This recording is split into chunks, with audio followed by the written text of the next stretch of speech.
Hi Libra, welcome to Higher Source Tarot for a tarot reading for all Libra, Sun, Moon, Rising, and Venus.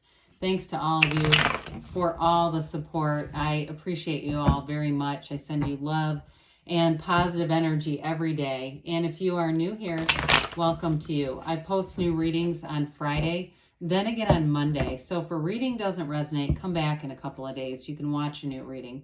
Fridays are a general reading. Mondays are a different style every week. So one week it might be a more detailed Celtic cross style reading. I've done Law of Attraction tarot readings. And then later in the month of April, I'll have a 4-month predictive reading. And that's really fun. And I don't do those very often. So if you like tarot and you like the channel, I'd love to invite you to subscribe to Higher Source Tarot. All right, what advice do you have for Libra? Sun, Moon, Rising, and Venus. What does Libra need to know, please, for the best and highest good of all concerned with Libra? Messages for Libra, please. Okay. All right, so we'll start here with the tarot, and then we'll have the angel answers. Oracle cards. You've got here the King of Swords, the Queen of Pentacles, the Sun, the Two of Swords, the Ace of Cups, Death, the Page of Swords. Quite an airy energy here for you. You have yourself in your own element, though, especially with that King. That's mastery. We like that. The master of communication. Mental clarity is here. So is a master of finance, too. I do feel like in terms of love, anything new that begins here is beautiful. You've got a transformative energy coming in. You have Leo and Scorpio here. You've got earth, air, and you do have a little bit of water here as well. So the King of Swords is going to have you knowing what you want, and you don't stop in this energy either. Swords were nobility when the cards were made. They were definitely a wealthier class. And so with the King of Swords, he knows what he wants. He gets what he wants. And you're not afraid to speak the truth in this energy. Now, I do feel like in a relationship, I feel like it's more about being candid than the harshness that he can sometimes bring in because he's very direct. And so I do feel like there's some softening agents here with the Sun and the Ace of Cups coming in. So that will help in not making it be stern, because he does have that sort of that stern countenance, that serious face. Now, this can also be the card of an attorney or anybody who's like in upper management too. So in terms of career, or it may be, like a conversation in your career that has you making some gains here. And it too, anybody that's looking with the Queen of Pentacles and this King of Swords to sign any contracts, I feel like it's going to be very straightforward. There's nothing hidden. There's nothing that you don't understand or that's poorly explained. Everything will be very thorough, and it's like a very straight shooters kind of energy. So we like that in anything with work or with any signing of contracts.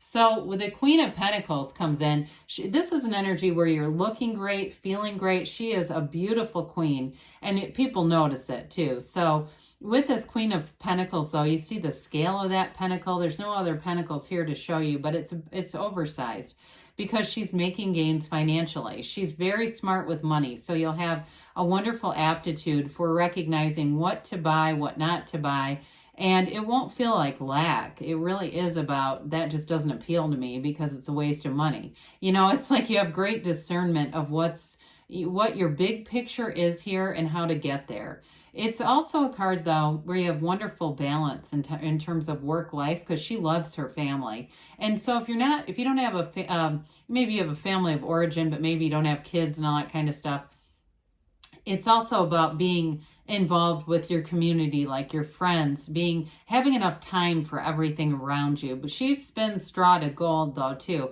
So anybody who's selling things, because I keep getting like, if you're selling clothes on a website or things that, in consignment or something like that, it's going to bring in extra money, and it's going to neaten up your environment too. So you won't have a lot of extra clutter, or if you're thinking, I've got a lot of extra clutter, it may be time to go through it and sell some things, especially if you don't use them anymore anyway.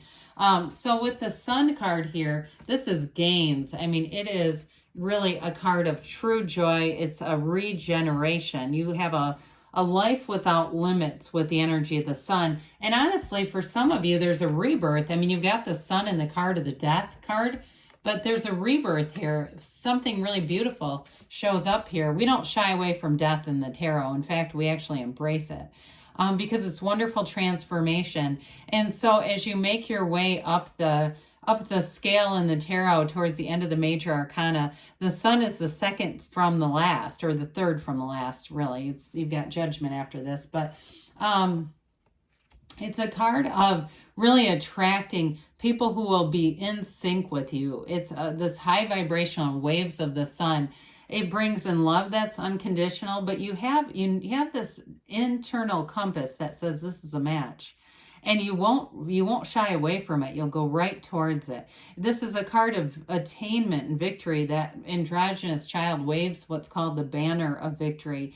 There's integrity, though, in relationships here. There's trust. There's an exciting energy. It's feeling great. I mean, it really is telling you there's a new energy that comes in that brings this robust happiness and real joy, real love. In a partnership, it's being on fire, especially with the Ace of Cups here. I mean, you feel love, you feel, what's the word I'm thinking of? Not just companionship, loyalty. You feel like a love and loyalty with this person that's unbreakable. So with the Two of Swords here, there's a little bit, I feel like it has to do with something on a very mundane level with the Five of Cups. There may be some minor decision, but don't give it too much emotional energy, guys, because when we have something like a minor arcana where we've got a little bit of an impasse, it can be something like in the terms of a day, you have a challenging conversation with somebody that leaves you puzzled.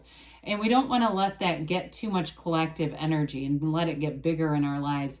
I feel like this Two of Swords is like keeping things in perspective for you. There's a bit of like I said, a little bit of a jam here. And I think it's related, it feels like it's related to that Five of Cups where somebody disappoints you. You know what, if somebody doesn't keep their plans, because I feel like somebody's supposed to meet up like coffee or something and the other person doesn't show up, you may find that you just make less availability for them if they're going to do stuff like that. I've known people too. I had one woman, she would always want to go out to dinner and she would pick like the most popular places in our area and show up 30 minutes late repeatedly. I got to the point where I just don't interact with her because it was some kind of ego problem. And I thought, I don't have room for your ego. So again, if it's something like that with you, you may find you just don't have room for it. Anyway, with the Ace of Cups, this is a new beginning. You've got the Yods of the Tarot. Now, it is acceptable. I've heard a lot of spiritual teachers say this, Yods also. I go either way, potato, potato. I'd say do what you're comfortable with. Anyway, first letter of the name of God in Hebrew. Okay, they're telling you that it's a union that's it's blessed, it's divinely guided. And there's an offering here. I feel like somebody wants to really be in a relationship with you, and it's reciprocal energy. You know, there's this unconditional love here where you can be transparent. You can be exactly who you are. You don't have to put on airs. You don't have to dress to impress unless you feel like doing it. I feel like though too, I mean, you can, when the time is right, okay? Like if we're going out to a nice dinner, we want to look nice. But if it's like you're slumping around your house painting a room, no, you're not looking to put on your best jeans to do that, okay? It's that kind of energy when you can, like I said, be yourself, be in your gym clothes, whatever it is that you're doing. I do feel like with this, though, it's a love that grows. It really is a beautiful beginning to something here. And if it's a beginning with a job, I mean, it's related to the sun here. It grows. You've got this synergy that grows and turns into more, really. So the Death card shows up. Again, we've got another white horse. The animal friends in the tarot are symbolic. This horse is strength, but it's also, because it's white, it's also about honesty. And so you move forward in this powerful way where you step over the wreckage of the past. The skeleton is your higher self telling you to move on. You've got something better. Now in the backdrop, I like to point this out because there aren't too many boats in the tarot. They're telling you your ship is coming in. That tiny boat heads towards that sunrise. You're headed towards a brand new beginning. There's a dawn of a new day here for you, Libra. And it's important. It's never about the ending as much as the new beginning in tarot.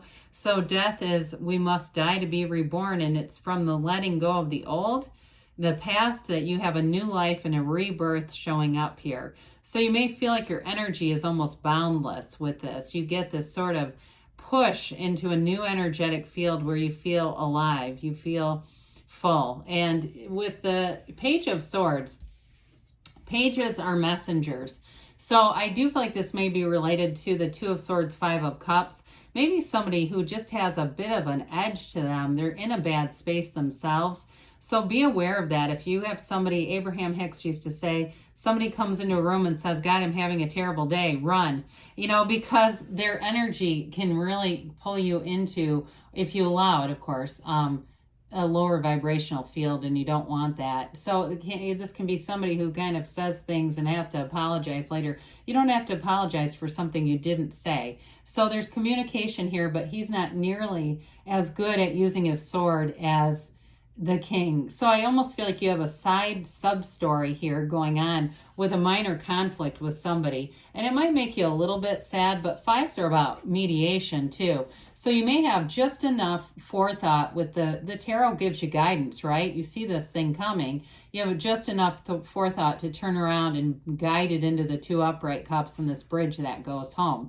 So that you don't stand here staring at the problem. You can actually be in a solution, and tarot helps you with that. So you may find that you get somebody around you, either the chronically late friend or the friend who's very unreliable, and you just don't allow yourself to go there. Let me know if that happens for you, because I love that kind of stuff. It's exactly why we love tarot and sacred divination. It helps us. So let's see here what else Libra needs to know, please. Advice for Libra, please. Messages for Libra. All right, so we've got here big happy changes.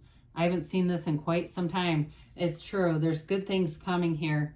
They say you have improving health. It's mind, body, spirit, though. We know that, okay? That connection, pardon me, the spiritual fitness is what really helps.